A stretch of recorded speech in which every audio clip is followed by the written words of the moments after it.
a reminder of what happened Saturday in confluence with what happened Thursday night, that there is no need to expand from a 4 playoff team to 8 like a lot of places we're talking about throughout the week. And I say that because of this. If it was an 8-team playoff, Louisville doesn't drop very far and doesn't end in the conversation of do they make the playoff, because who'd they lose to? They lost to very closely to Clemson, who, if the guy wouldn't have gone out of bounds and would have fought for an extra yard, probably could have beat Clemson. Right. They lost to a Houston team that now has probably 2 of the most impressive wins of the season over any other team in college football. Right. By blowing up Oklahoma. They blew up Florida State in the Peach Bowl last year, and they just beat Louisville. Yep. Nothing really changes in my mind in terms of Lamar Jackson being a Heisman candidate, because he was so far ahead perceptibly that, really who else has stepped up? Now, granted, there's still more football to play. I don't anticipate really Louisville dropping too much. I mean, the only problem for the Houston loss is how bad Louisville looked with the O-line, with the penalties. Right. They didn't get any help whatsoever. And Houston got beat by Navy and SMU, so who knows what that is. But I think that's more of a referendum on Tom Herman probably going to Texas or somewhere else. Could be. That's interesting. I hadn't thought about that. And you mentioned it. The offensive line for Houston, for Louisville, really did do them in. Letting that true freshman just dominate the game was something else to see. Giving up 11 sacks, it was definitely uncharacteristic of Louisville. I see them probably staying in the top 10, like you said, not dropping too far. But man, that was something to see. Houston picking up another big win. Oklahoma and Louisville now in the same season. That was huge. Let's Pac-12 game. Huge game today. Huge implications in today's game. These are both the conference leaders right now, Washington State and Colorado. Colorado can clinch the South if they win today. I think it's going to be a tough challenge for Colorado. We all know what Mike Leach did at Texas Tech and what he's doing now at Washington State. And Washington State, with the way they're playing and putting up a lot of points, I don't know. Does Colorado pull this out? Do they bring it home today? Well, this is a big game in my house. It's a big day for college football, period. I mean, there's LSU, Florida. Yep. And then this game, CU, Washington State. It's just funny to think that 2 years ago, both the Cougars and the Buffs want to combine 2 games in the Pac-12. Correct. Washington State hasn't finished the season in the top 25 since 2003. Colorado hasn't been a bowl game since 2007. This could also be a preview of the Pac-12 championship game. There could be a repeat. Right. Both teams have exceeded, their expectations. I love Mike Leach. I love that Pirate, whether he's at Texas Tech, and even more so now that he's at Washington State. I really like this game. I'm excited to watch it. I think the other thing is that it's a little bit more important for Colorado because of their tenuous lead over Utah and USC. Right.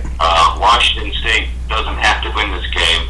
They just have to beat Washington at the Apple Cup next week. Right. That really is going to be the game that decides the Pac-12 North.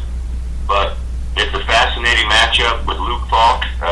We've talked about Luke Falk a couple times already this year. Mm-hmm. People got to check him out. They haven't seen him at 1:30 on Fox, 3:30 Eastern.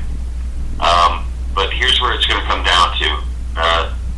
Washington State's air raid averages 386 passing yards a game, and Colorado's defense is second nationally in yards per pass attempt allowed. They're well-coached teams.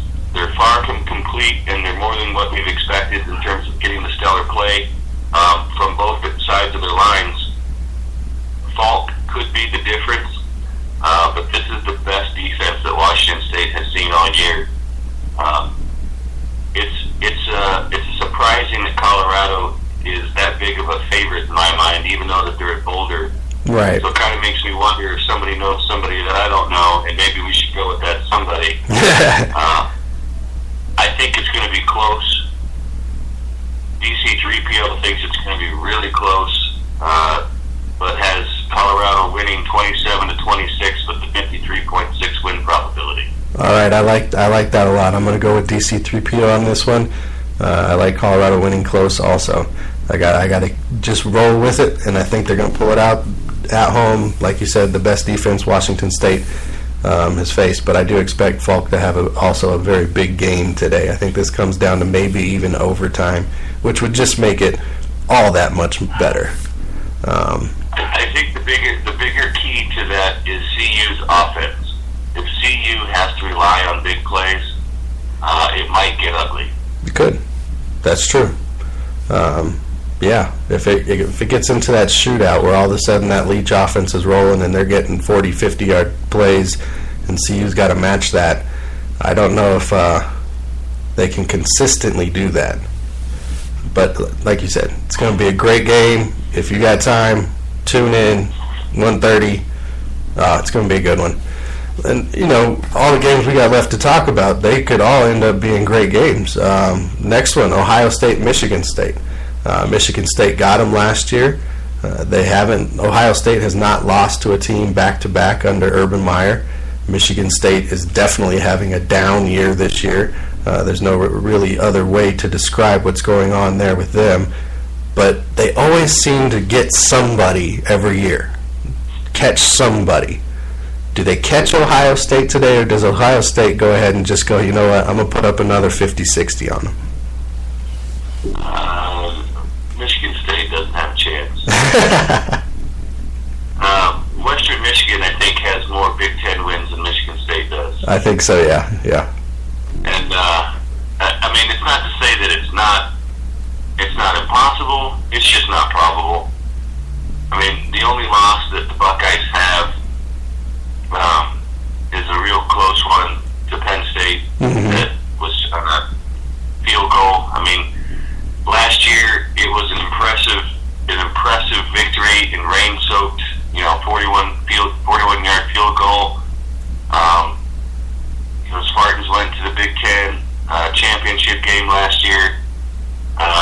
But I mean, you look at who Ohio State has played. They've got wins over Oklahoma, wins over Wisconsin, Nebraska, and their title games blocked by Penn State. So I mean, an impressive showing by Ohio State today, I think, is more important, not necessarily for this week, but being that impressive in dismantling Michigan State today sends more of a message if they don't win and play in the Big Ten championship, if they beat Michigan in that game. Right. Because I think too many people will see that Ohio State deserves to be in the playoff regardless of what happens next week. I mean, they've got to beat Michigan, but I think this is another statement, and Urban Meyer always likes to make statements. Correct.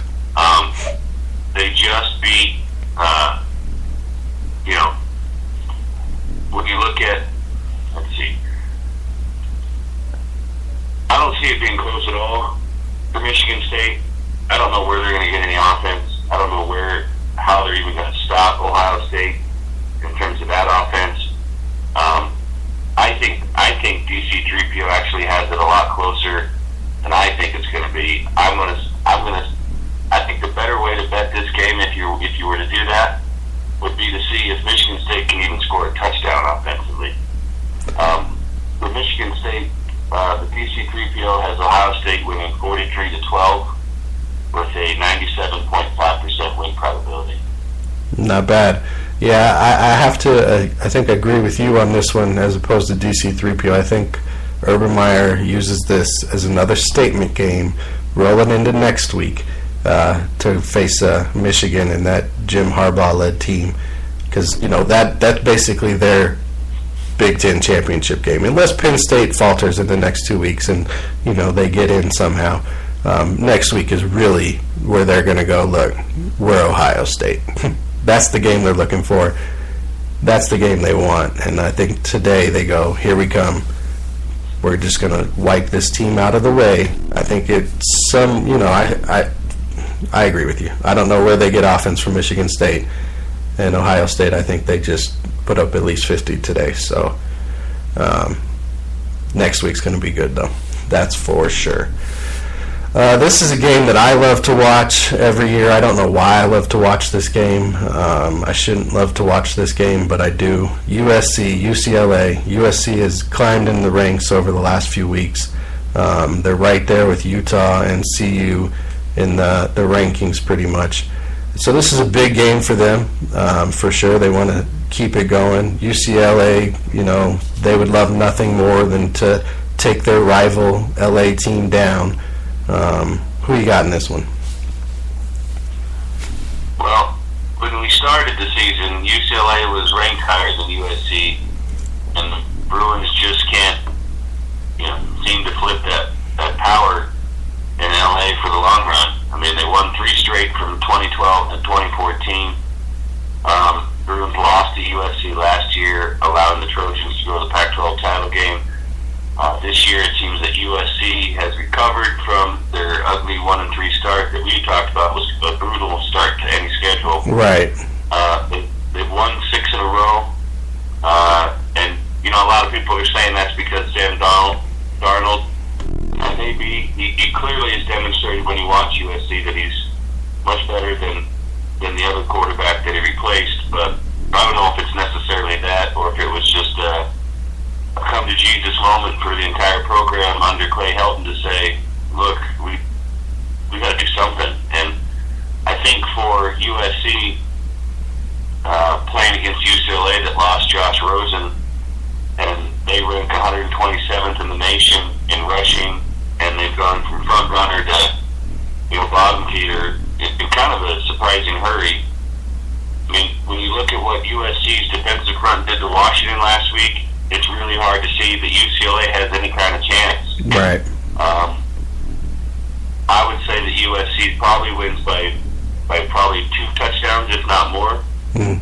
But it is a rivalry game, and a lot of things can happen. But DC3PO thinks it's a little bit closer than that. Has USC 27, UCLA 21 with a 64.3% win probability. All right, there you go, LA. That's how it works out today. Watch the game, tune in, root for your team, and see who pulls it out. It could be close. It could be a blowout for USC. We'll have to see. All right, Big Ten matchup. We got Michigan versus Indiana.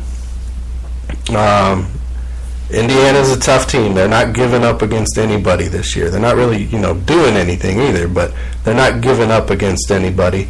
And Michigan, they're rolling in a little bit. Do they have another letdown this week against a team that's not just going to give up on them? Well, Michigan controls their own destiny. All they got to do is win, and they're in. Like you said, it's who knows what's going to happen from Indiana. And Indiana has been turning the ball over a lot lately, right, which is surprising in terms of how good they've shown at times that they actually can be, especially on defense. I think, for whatever reason, DC3PO thinks this is just not even going to be close. And it may not be, but I think what you've got to consider that you're starting a new quarterback at Michigan. Exactly. I don't care if he came from Houston as a transfer. Exactly. But there's that continuity that teams need. And I think the amazing upset that occurred at Iowa when Wilton Speight got injured, I don't understand how Iowa happened. Right. They got throttled by Penn State and yet beat Michigan. So clearly there's a chance for Indiana, and I think it's going to be closer than that, but I don't know. You never know what you're going to get with Harbaugh. He just might come out in a goal line offense the entire time and just run and control the clock and win 18-3. Right. So, but there's no doubt that the coaching staff and the defense of Michigan can snap any funk out of any team. They're the better team. They're the better coach, and they should continue to dominate. DC3PO has a 99% win probability and says that this isn't close.